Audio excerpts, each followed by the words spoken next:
আজকের এই গল্পটা একজন ১৫ বছর বয়সী ছেলের, যে কিনা নিজের পড়াশোনার খরচ নিজেই চালাতে শুরু করেছে। মাত্র ১৫ বছর বয়সে সে এমন কিছু স্কিল শিখে ফেলেছিল যেগুলোর মাধ্যমে মাত্র ১ বছরের মধ্যেই নিজের স্কুল, কলেজ, টিউশন কিংবা কোচিং ফি নিজেই দেওয়া শুরু করে। শুধু তাই না, নিজের হাত খরচ চালানোর পাশাপাশি মাঝে মাঝে বাবা মা ও ছোট ভাই বোনকে উপহারও কিনে দিত। এখন প্রশ্ন হচ্ছে, সে কিভাবে এটা করতে পারলো? কিভাবে একজন স্টুডেন্ট হয়েও আয় করা শুরু করা যায়? তাহলে চলুন শুরু করি। Category ১, graphic design, PDF notes আর শর্ট এডিটিং সার্ভিস। এই ক্যাটাগরিতে সেই স্টুডেন্টের জন্য যারা পড়াশোনার বাইরে খুব বেশি সময় দিতে চায় না, প্রতিদিন মাত্র ৩০ থেকে ৪০ মিনিট দিলেই যথেষ্ট। গ্রাফিক ডিজাইন আজকের দিনে এর চাহিদা আকাশ ছোঁয়া। যদি ফটোশপ, ইলাস্ট্রেটর জানো তাহলে দারুণ, না জানলেও সমস্যা নেই, ক্যানভা দিয়েও শুরু করতে পারো।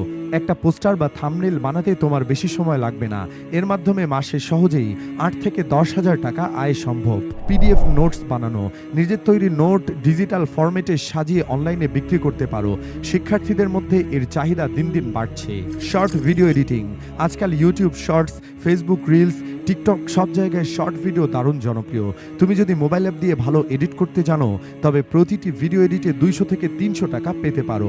মাস শেষে এটা ৬ থেকে ৯,০০০ টাকা পর্যন্ত হয়ে যাবে। ক্যাটাগরি ২, কন্টেন্ট ক্রিয়েশন বা সোশ্যাল মিডিয়া ম্যানেজমেন্ট। এই ক্যাটাগরির স্টুডেন্টরা প্রতিদিন ১.৫ থেকে ২ ঘন্টা সময় দিতে পারবে। কন্টেন্ট ক্রিয়েশন, তুমি যদি কথা বলতে পারো, লিখতে পারো বা ভিডিও বানাতে পারো তবে কন্টেন্ট তৈরি করে আয়ের সুযোগ বিশাল।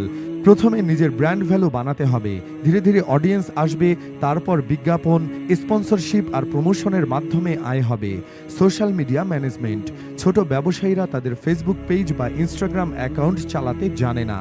তুমি যদি কন্টেন্ট লিখে দাও, পোস্টার ডিজাইন করে দাও এবং পেইড ক্যাম্পেইন ম্যানেজ করো তাহলে মাত্র ২ ঘন্টা কাজ করে মাসে বেশ ভালো ইনকাম করা সম্ভব।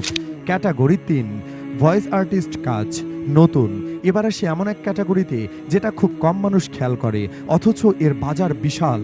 ভয়েস আর্টিস্ট, তুমি যদি সুন্দরভাবে কথা বলতে পারো, স্পষ্ট উচ্চারণ থাকে আর কিছুটা এক্সপ্রেশন যোগ করতে পারো তাহলেই শুরু করতে পারবে ভয়েস আর্টিস্ট ক্যারিয়ার।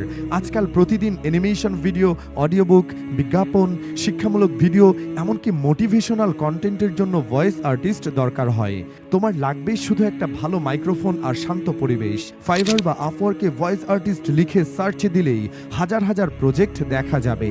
বাংলায় ভয়েস আর্টিস্টের কাজের ডিমান্ড ক্রমশ বাড়ছে, তাহলে কেন তুমি তোমার কণ্ঠ দিয়ে আয় শুরু করবে না? ক্যাটাগরি ৪, গাইড টিচার ও অনলাইন টিউটরিং। যারা প্রতিদিন ৩ থেকে ৪ ঘন্টা সময় দিতে পারবে তাদের জন্য এটা একেবারে পারফেক্ট। গাইড টিচার, কোনো কোচিং সেন্টারে ছোটোখাটো দায়িত্ব নিতে পারো, যেমন মার্কশিট তৈরি, অ্যাটেন্ডেন্স রাখা বা রেজাল্ট অভিভাবকদের পাঠানো। এতে আয় হবে, আবার অভিজ্ঞতাও হবে।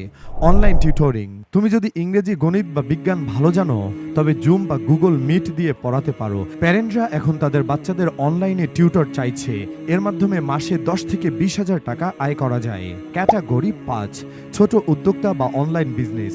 এখন আসি শেষ ক্যাটাগরিতে, এখানে স্টুডেন্টরা নিজেরাও উদ্যোক্তা হতে পারে। অনলাইনে বিজনেস, আজকের দিনে একটা ফেসবুক পেজ বা ইনস্টাগ্রাম অ্যাকাউন্ট দিয়েই শুরু করা যায়। তুমি কাপড়, হ্যান্ডমেড প্রোডাক্ট, এমনকি ডিজিটাল প্রোডাক্টও বিক্রি করতে পারো। ডিজিটাল ড্রপ শিপিং, তুমি অন্য ডিজাইনারদের কাছ থেকে ডিজাইন কিনে নিজের পেজে বিক্রি করতে পারো। একবার তৈরি করা প্রোডাক্ট বারবার বিক্রি করা সম্ভব। ক্যাম্পাস ভিত্তিক সার্ভিস, কেউ ছোট ফুড ডেলিভারি শুরু করেছে, কেউ আবার নির্দিষ্ট সময়ে নির্দিষ্ট পণ্য পৌঁছে দিচ্ছে। তুমি চাইলে বন্ধুদের নিয়ে ছোট একটা স্টার্টআপ শুরু করতে পারো। মনে রেখো, ব্যবসা শুরু করতে সবসময় টাকা লাগে না, দরকার হয় বুদ্ধি আর ধৈর্য। উপসংহার, তো বন্ধুরা, এই ছিল আমাদের আজকের 5টি ক্যাটাগরি।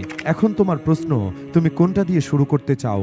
মনে রেখো, পড়াশোনা তোমার প্রাইমারির দায়িত্ব, তবে সেই পড়াশোনার সাথেই যদি আয় করার পথ খুলে ফেলতে পারো তাহলে নিজের খরচ, পরিবারকে হেল্প করা সবকিছুই সম্ভব। কমেন্টে জানাও তুমি কোনটা বেছে নিতে চাও। আর ভিডিওটি ভালো লাগলে উদ্দীপ্ত মাইন্ড চ্যানেল সাবস্ক্রাইব করে পাশে থেকো। পরের ভিডিওতে আবার দেখা হবে। ধন্যবাদ।